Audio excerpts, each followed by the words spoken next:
Halo guys, Assalamualaikum warahmatullahi wabarakatuh. Gimana kabar kalian nih? Semoga sehat selalu ya.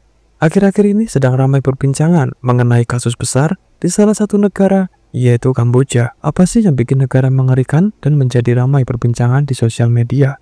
Baiklah, tanpa berlama-lama lagi, kita mulai videonya.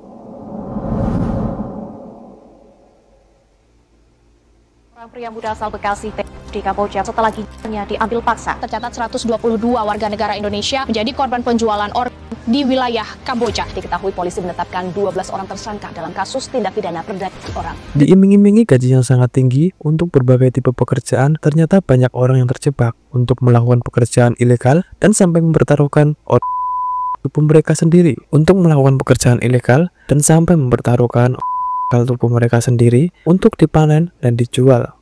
Kasus ini mengerikan, bisa terjadi kepada orang-orang yang kalian sayangi. Kali ini, kita akan membahas perdagangan manusia yang ilegal di Kamboja. Di Kamboja sendiri, dari dulu sebenarnya sudah terdengar bahwa memang ada praktek ilegal yang berhubungan dengan perdagangan, tepatnya di Kamboja. Tapi, kasus ini mulai mencuat signifikan sekitar tahun 2014 guys. Jadi rame di Kamboja tentang kasus perdagangan manusia.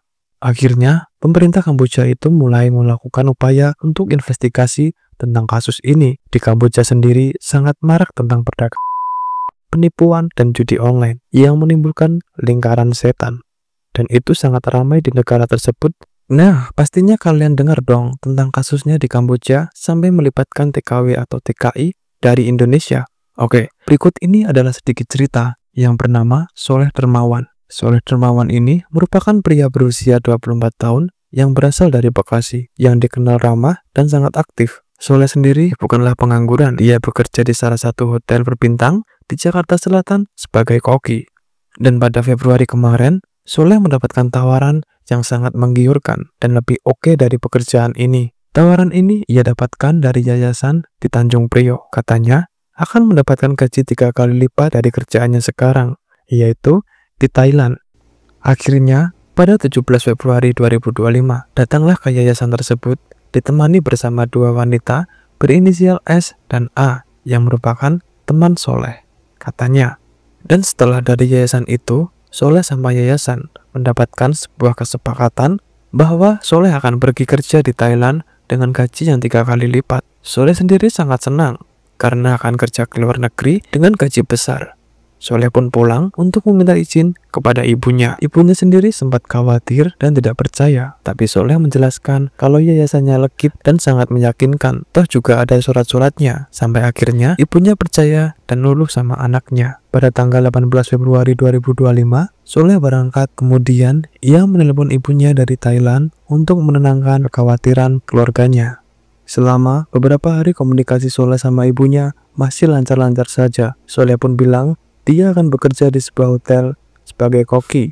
Dan masih di bulan yang sama, tiba-tiba komunikasi Soleh dan ibunya itu terputus. Tentunya ibunya nyariin dong, Soleh kemana? Satu keluarga sangat khawatir, tapi mereka juga tidak bisa berbuat apa-apa. Karena mereka nggak tahu sebenarnya di Thailand pun Soleh di mana. Jadi, yang bisa mereka lakukan ialah mencoba menghubungi dan terus menghubungi Soleh.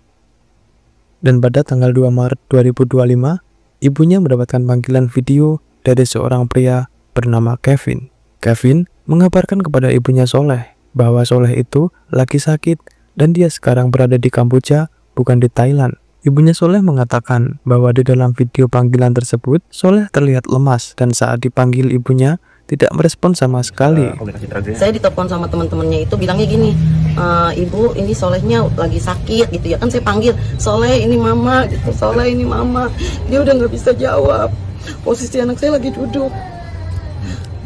Terus saya ditanya sama temennya, ibu apakah Soleh punya riwayat kejiwaan? Ya saya ngebantah, emang anak saya nggak ada riwayat kejiwaan.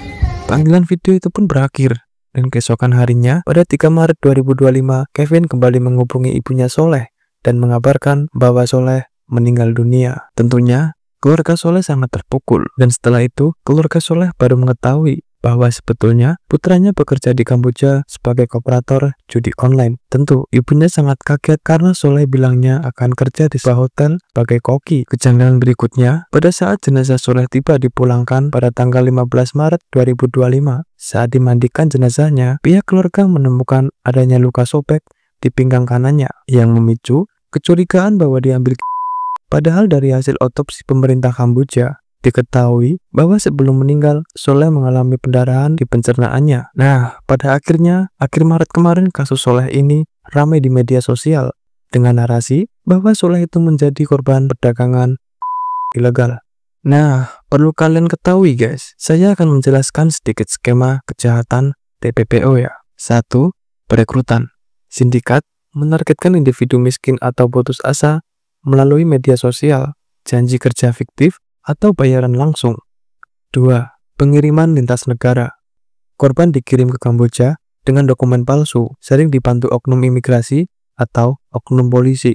3. Operasi ilegal dan keuntungan sindikat. Operasi dilakukan di fasilitas medis resmi atau klinik bawah tanah oleh dokter yang dibayar sindikat. Uang mengalir ke jaringan internasional, korbannya hanya mendapatkan sebagian kecil. 4.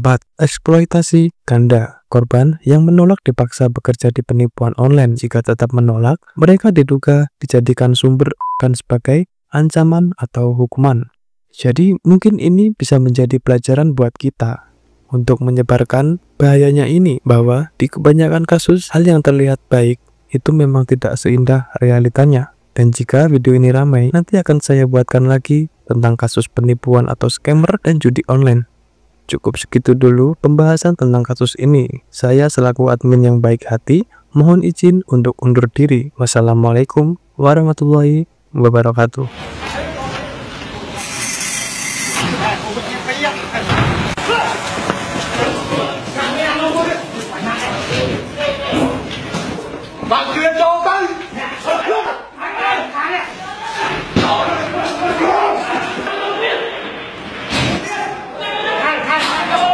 Cay cay, phải nhà cay cay cũng lươn đi cô ạ.